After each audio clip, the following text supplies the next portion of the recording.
Joining me here today, it's the one, the only, of course, we're talking about one of the best names in MMA, Parker Porter, coming off the big decision win over Alan Baudot at UFC Vegas 48. What's going on, sir? How are you? Not much, man. I'm hanging in there. Oh, we're glad to hear that, man. I see the mats in the background. Is it fair to say you're in the gym right now? Yeah, I'm at my gym over here in New Britain, Connecticut. So it didn't take you very long to get back in the gym. I know some people like to get fat for a week, eat donuts and all that stuff. I guess for you, it was right back to business. Yeah, I'm feeling good, man. I like to try and stay as active as I can. I'm staying, like I'm not certainly at regular training intensity or camp training intensity, but I'm trying to stay moving and I'm feeling healthy. I got a short suspension because I had a tiny little cut under my eye. But other than that, I feel really good. And we do see a little bit on your face. You mentioned the cut. I assume that has to do with the bruise, right? The little bit of makeup. How does that feel? Because sometimes it can look really bad, but the people don't necessarily feel it. No, it's fine, man. It's just I've Yeah. had worse. I think you make a lot of people cringe just touching it. I assume people just look at it and there's a moment of, oh my, why is he putting his finger in it? Yeah, no, it's just there. It's just kind of really at this point, it's just blood waiting to kind of dissipate. So before we get into the fight and the good performance and all that stuff, I mentioned it off the top. A lot of people they feel like in MMA, you have pound for pound, probably the best or at least one of the best names in Parker Porter. It flows so well. Is that something you hear often? Yeah, I get comments on my name a lot. Yeah, people are I've always been told like oh my friends growing up never gave me a nickname because they're like your name's Parker Porter, like you don't need a nickname.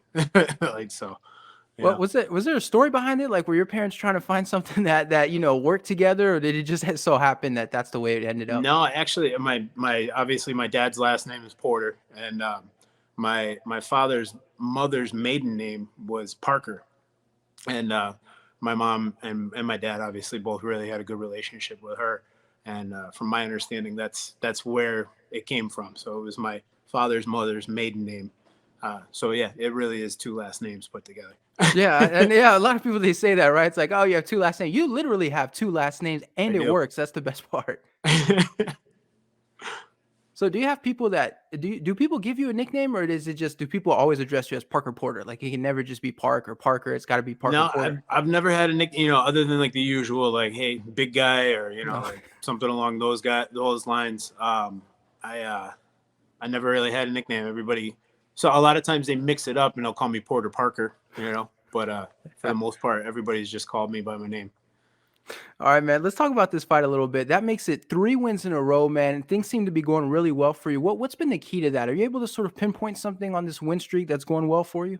Um, I I would just say, the team that I have around me is really like solid. We stay consistent. We're staying active, and we troubleshoot things really well.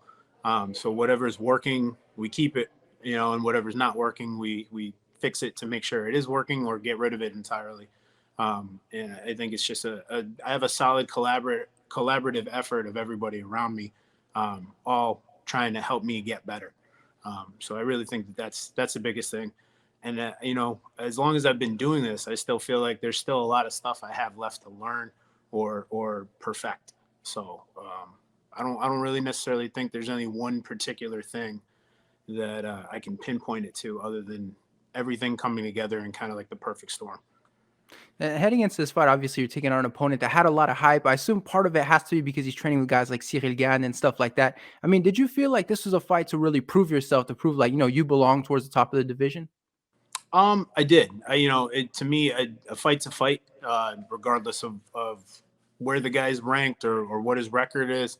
I'm doing this because I love it and I'm good at it, and it allows me to help create a better life for my family and my wife, and my kids. So, I didn't. There's always something to prove, no matter who's in front of you. There's always something to prove.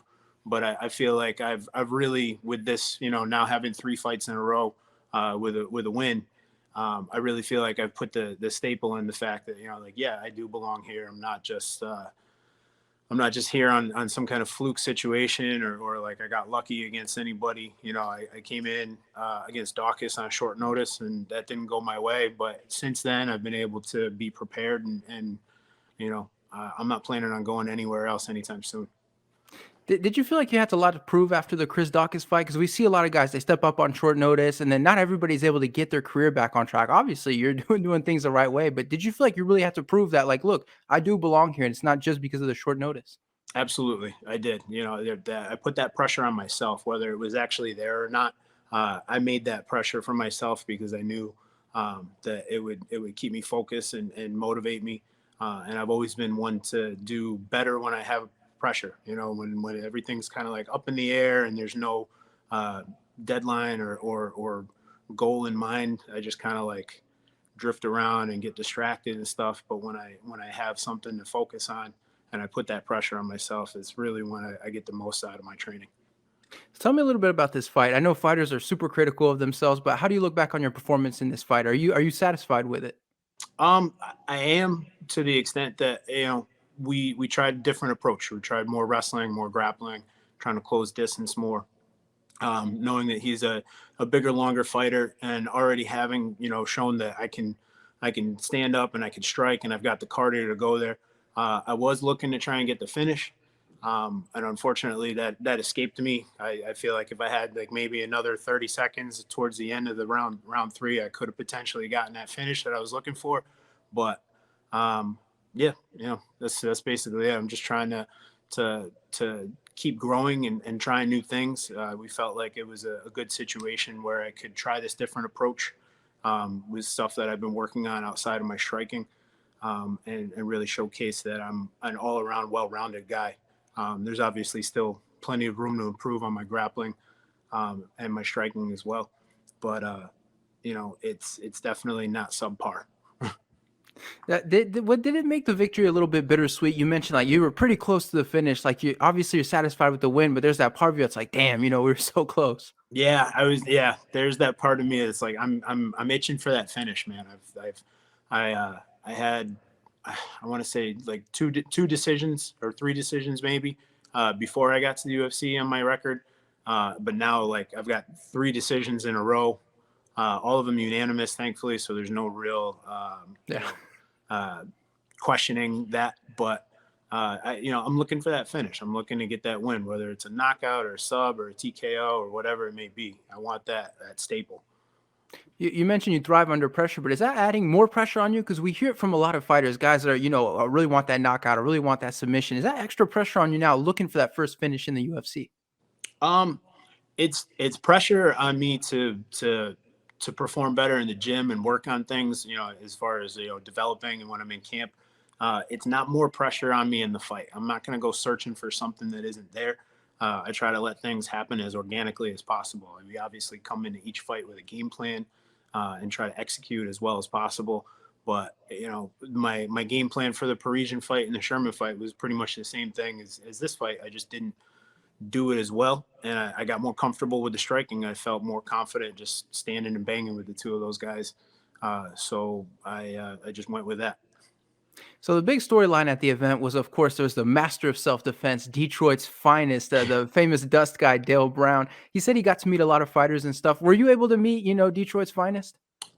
We were in the same room together. I didn't really have a Ah. chance to converse with him. My manager Tyson Chartier at Top Game Management got a couple of pictures with him and was kind of BSing with him a little bit.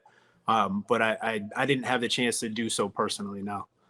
Did you watch him go to work? Like, I think a lot of people imagine in the back he would bring like some fake weapons and then he would, practice the different techniques with everyone. Did you kind of see him go to work a little bit? No, I mean he was Buckley was warming up like right across from me. He went out obviously fight two fights before me.